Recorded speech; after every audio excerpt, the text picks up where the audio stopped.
On today's episode, I titled this video intentionally Return to the Skies in homage to the Avro Vulcan. Here's a snap that I took at Farnborough. This is one of the prototype Vulcans. And you must admit there are some Vulcanesque features to this model, the high tail and the general plan form of the wing. The original prototype Vulcan had the straight wing, didn't have the kink in it here.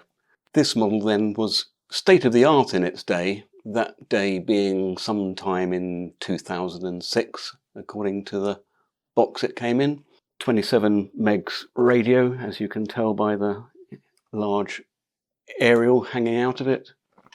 It was supplied with a very basic transmitter. It sported a 8 AAA cell 9.6 volt nickel metal hydride battery, and believe it or not, it still functions.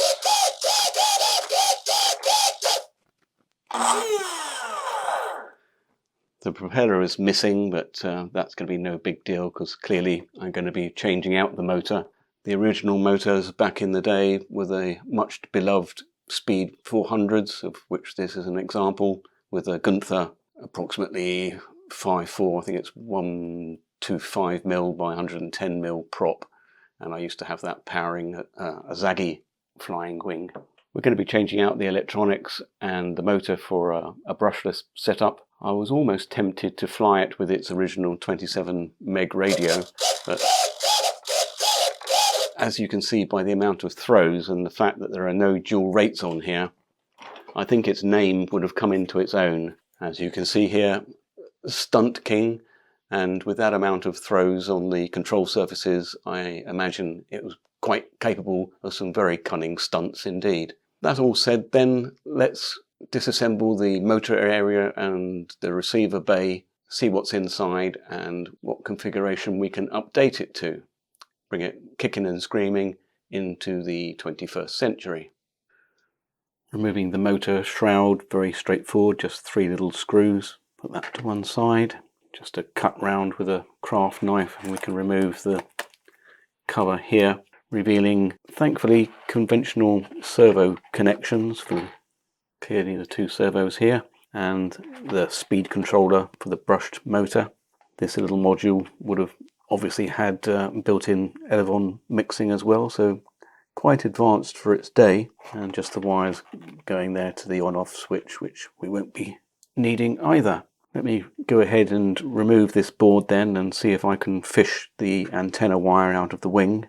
Then we can look at some of the components that I've chosen for its 21st century makeover. Out with the old then and in with the new, starting with the motor. I'm going to replace that with this 2826 2200 kV motor, and believe it or not, this only weighs, including the prop adapter, 7 grams more than the original motor. Something to be aware of when balancing things. Speed controller, a little 20 amp guy, should be more than sufficient. Receiver I've chosen out of my box is this 6-channel make that cannot be named. That will connect to the multi-protocol module on my Tyrannus. Battery wise, this I'm just going to be using as a test, 1000 milliamp 25C. I don't think it's going to give sufficient oomph. I've got a 1300 on order. The original battery then weighed in at 105 grams. I'm hoping that the 1300 will weigh pretty much the same.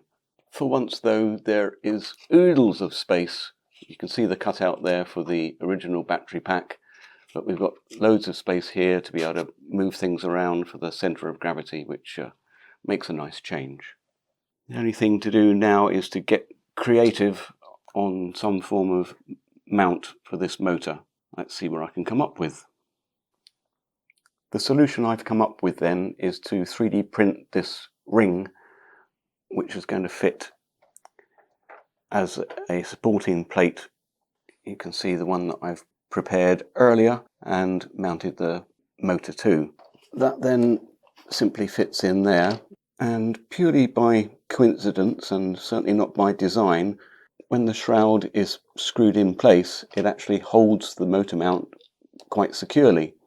I think though, being a belt and braces kind of guy, for the final assembly I will put some glue in there as well, but that certainly looks good to me. Once the shroud is screwed in place, we have plenty of room to put our propeller on. I'll go ahead now and do the final assembly on that motor installation. The conversion is complete now, and I must say I'm very pleased with the way that it's turned out. Even managed to find the matching propeller. Motor's all installed now. I've set up the Elevon mix on my Taranis. We have a look at the aileron rates. They're 100% as before, but I put dual rates on so we can go down to just about 50 and 25. Similarly on the elevator, can knock that down 50% and 25%. That should give us a lot more control. Activate the throttle now. Throttle disabled. Throttle active. It's got a reasonable amount of oomph, but perhaps not as much as before, and I'll show you the reason why. I suddenly remembered that I had a 2-cell 2200 battery which I use in an RC car, and that, spookily, is the same weight as the original battery at 105 grams. That gives us pretty much the same C of G, which was located around about where the servo wires are routed. All I needed to do was to dig out the channel a little more to accommodate the depth of that battery, but balance-wise it's perfect. Power-wise, well, we'll wait and see. Lastly then, I 3D printed this little tray.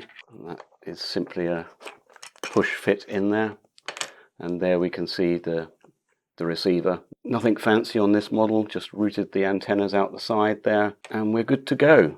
Hopefully then, in a couple of days, weather permitting, we'll have the remaiden launch or flight of the Silverlit Stunt King. Thanks for watching.